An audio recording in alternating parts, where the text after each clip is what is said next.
listening to the news this morning.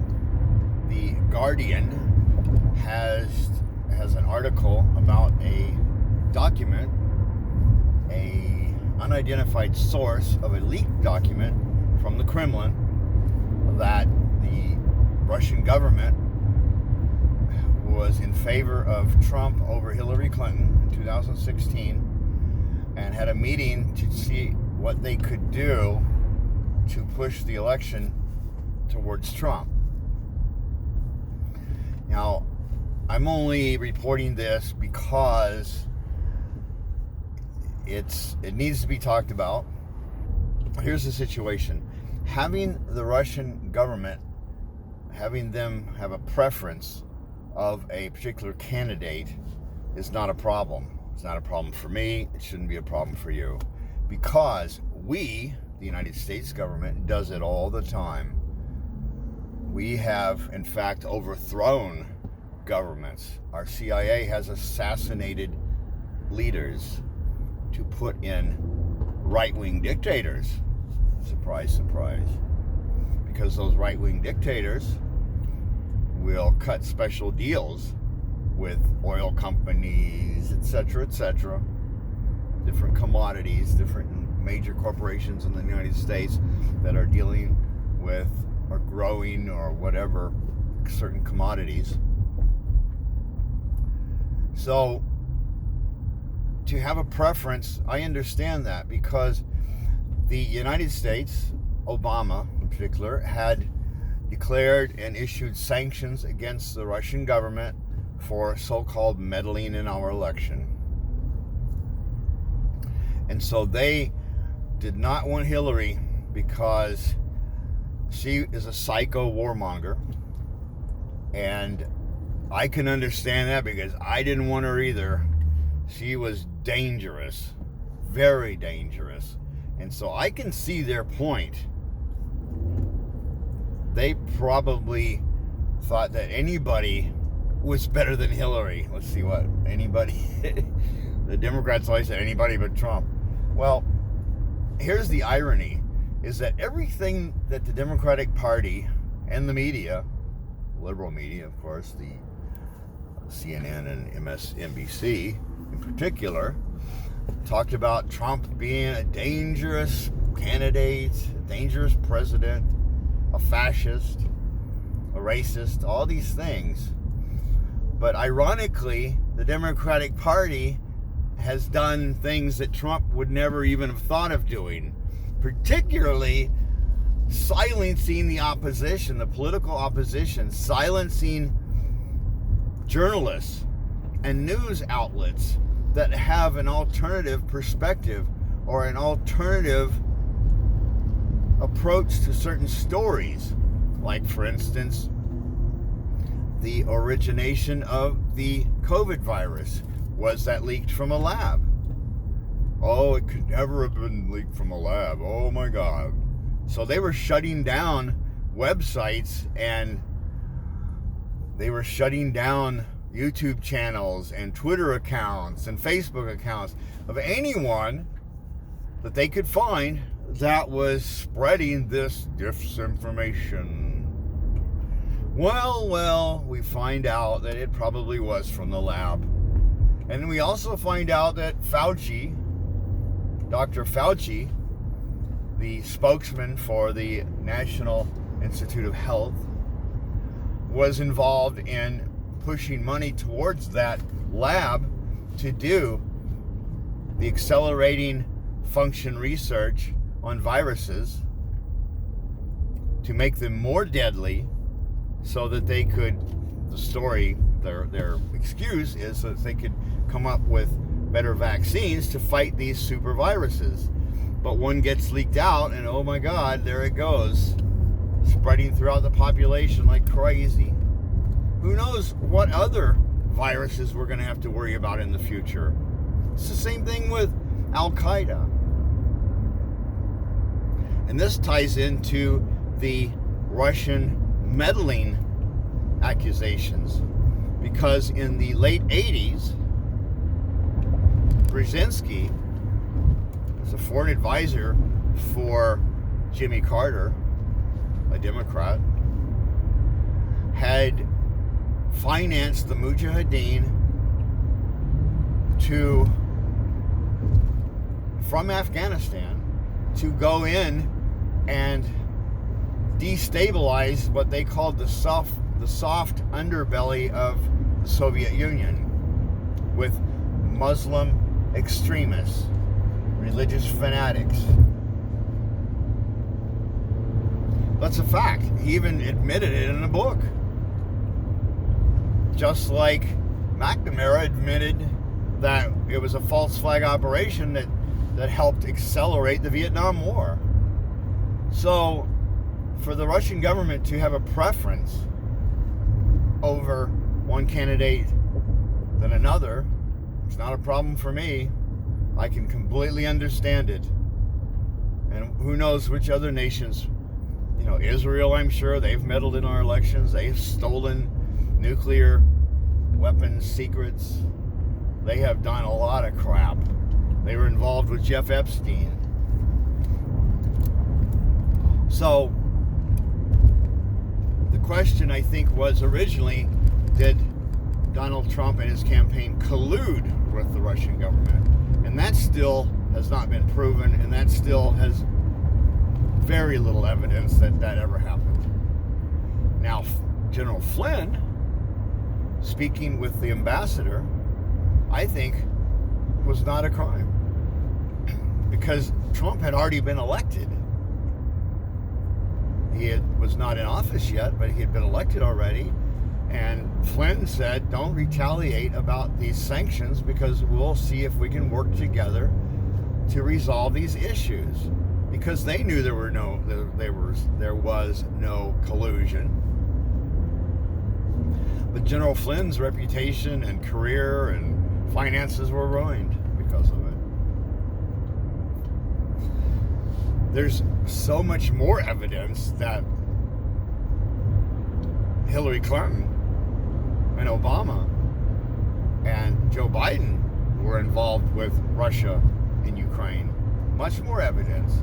What, Hunter Biden got, several $1 million, I believe, from the wife of the mayor of Moscow.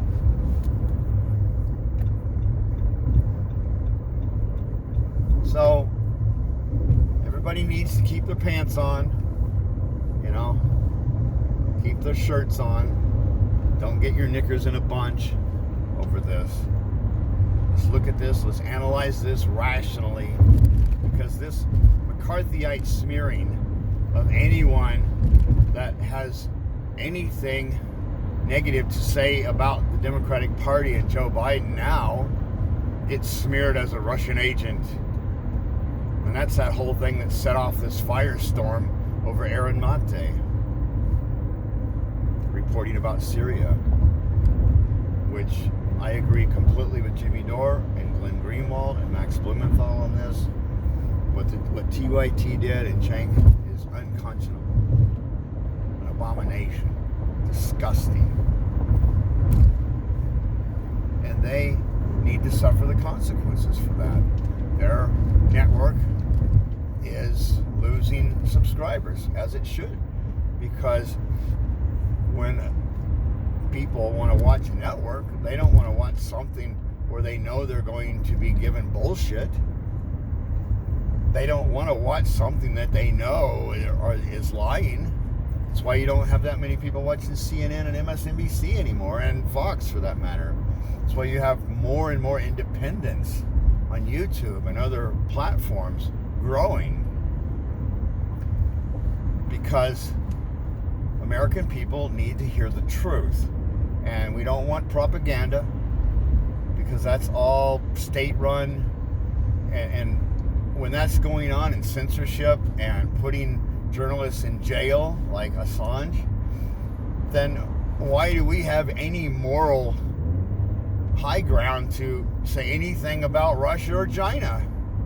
We have more people incarcerated in our prisons than any other nation on earth. We only have 5% of the world's population, but we have 25% of the world's prisoners. And most of those are non-violent criminals, drug charges. I'm not for legalizing most drugs because most drugs are dangerous. Even marijuana, I can understand why it's legalized, but I will admit I've smoked marijuana, and I can tell you that it does not enhance the mental abilities. It suppresses them. You can see it medically, but it is a relaxant, and it's not any worse than alcohol. Probably not as bad. Certainly not as bad, because drunk drivers kill many more people than pot smokers. So there's a lot of subjects that are all connected together. Follow the dots, or stringing a handful of beads.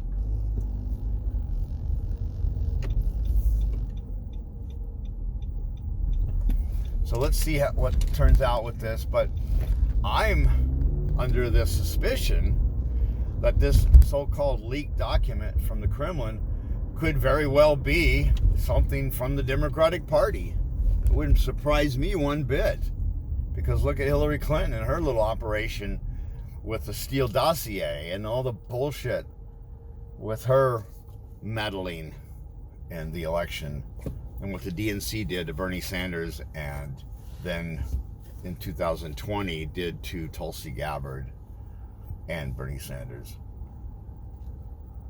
So there's a lot of hypocrisy going on. There's a lot of irony going on. But let's wait for the facts. And I don't want to shut down the Guardian. Let them print what they think is right. Or even if they want to print disinformation, it's up to the American people to decide what's truth and what's not. It's up to the American people to decide what they need to hear. When scientists are working on a problem, there's hypotheses, there are theories.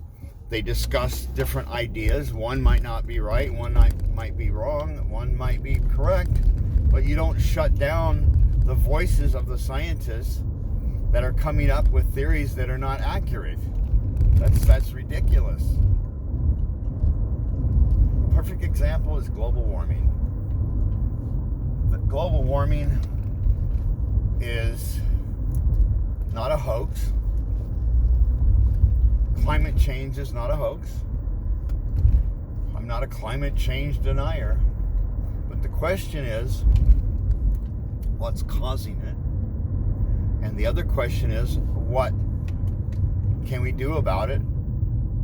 And will the measures to try and change the direction of the climate change, will that make things worse?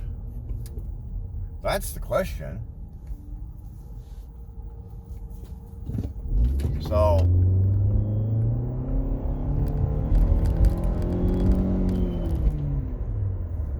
that's what we need to look at. And when people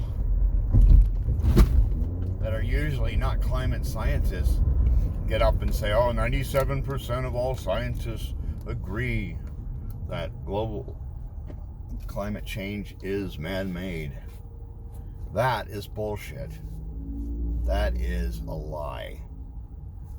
Because where that number came from was a letter that was sent out by a group of scientists, that was sent out to other scientists, and it was a survey of which scientists believed in climate change and which ones didn't.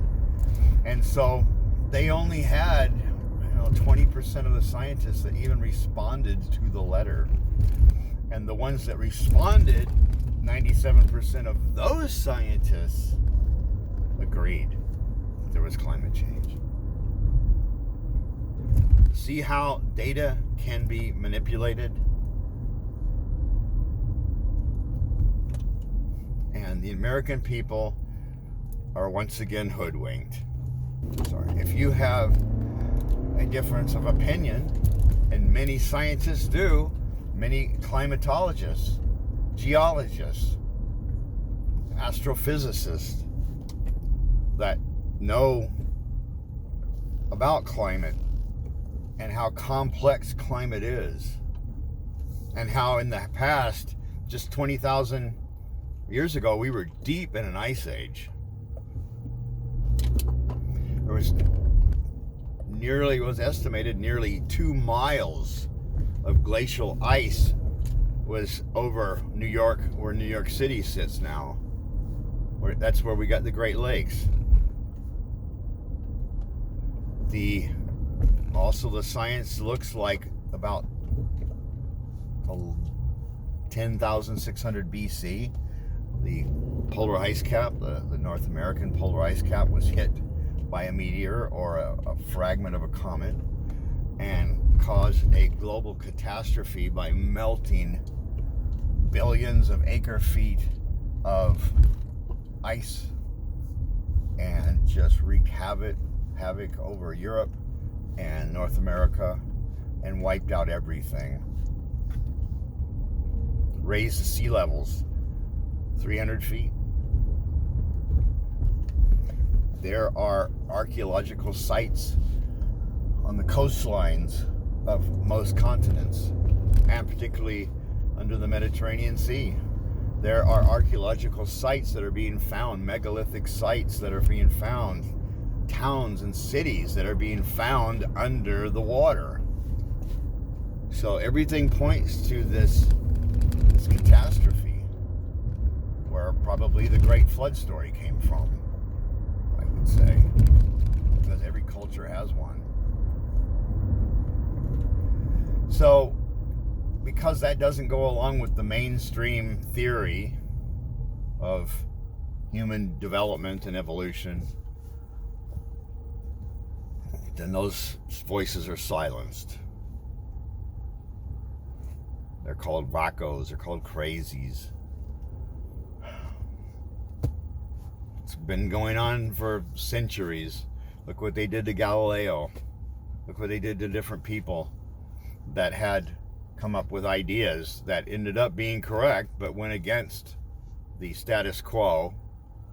Well, Galileo was threatened with death unless he recanted. The Catholic Church was horrible. Christianity was terrible. So-called Christianity, a distorted, morphed version of Christianity, which caused the Dark Ages, 1,000 years of darkness, loss of information, destruction of books, the burning of Alexandria, the Library of Alexandria by the Romans, an abomination, because there was untold books and information in that library that could have changed history of humanity. So don't call me a climate denier. Climate changes all the time. Sun activity, sunspot activities, neutrino bombardment from galaxies. There are a lot of factors that contribute to climate change. According to that great author, not a scientist, more like a dumbass, basically, the vice president under Bill Clinton, Al Gore, predicted in his movie The Inconvenient Truth that New York would already be underwater and Florida would be underwater. I think the estimate is that the ocean levels are rising 1 millimeter a year. 1 millimeter a year, the average ocean level rise. In Antarctica, there is some glacial melting on one side of the continent. On the other side is growing. So nature does have a way of balancing things. Same thing with CO2.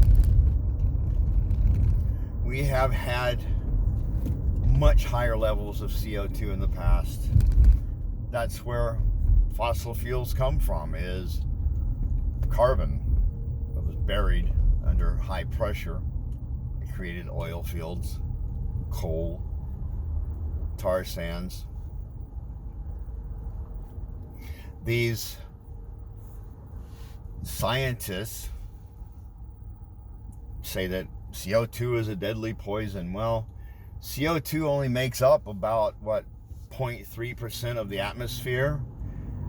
And if you go to greenhouses, these new factory type greenhouses that are in buildings, warehouses, they pump in CO2 because plants grow faster and bigger and produce more food, more vegetables with higher CO2.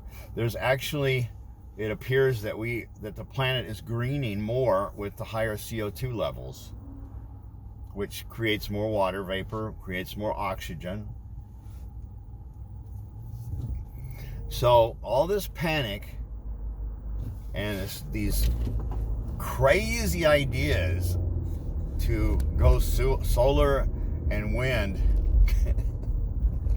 Sure, it's fine if you want to run your appliances and your TVs and stuff on solar, but don't think you're doing something wonderful for the environment, because look what it takes to build a solar panel.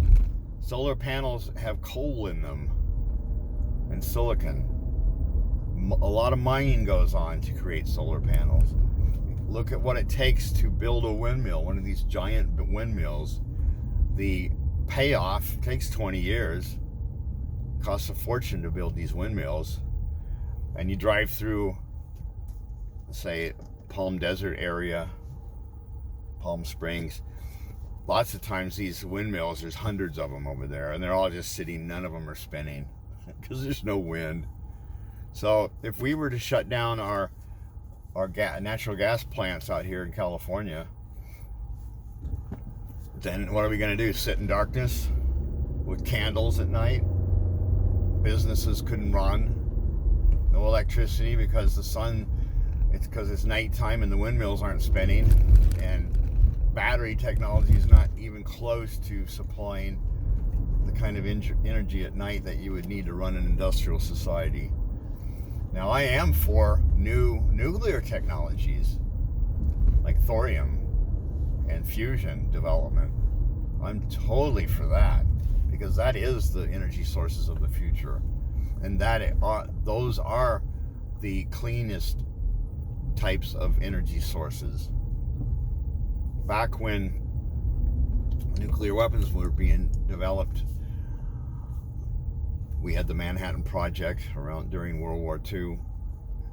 They had a debate about the peaceful use of nuclear power, and there was a big debate about whether we should use thorium or we should use uranium.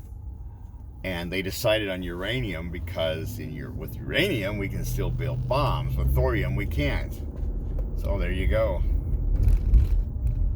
So they focused all their scientific development on the uranium cycle. So anyway, that's a little history. I kind of got off the subject, but everything is connected. The whole world is connected. We're all connected together. Our energy is all connected together. One thing happens over here, I think they call it the butterfly effect. One thing happens over here which affects something else over there. So I am for the First Amendment. You should be too. That's our most precious right. Don't let it go. Don't let the Democrat psycho fascists allow it to happen. Don't let the NSA spy on their political enemies, because that's what they're using this data for, is to spy on their political enemies to maintain their power. And that's what it was from the beginning. The whole false flag operation fighting terrorism, the NSA operation was running before we even had 9/11. So fight for the First Amendment, our freedom of speech. Because if we don't, we're going to end up in the dark ages again. So, have a great day.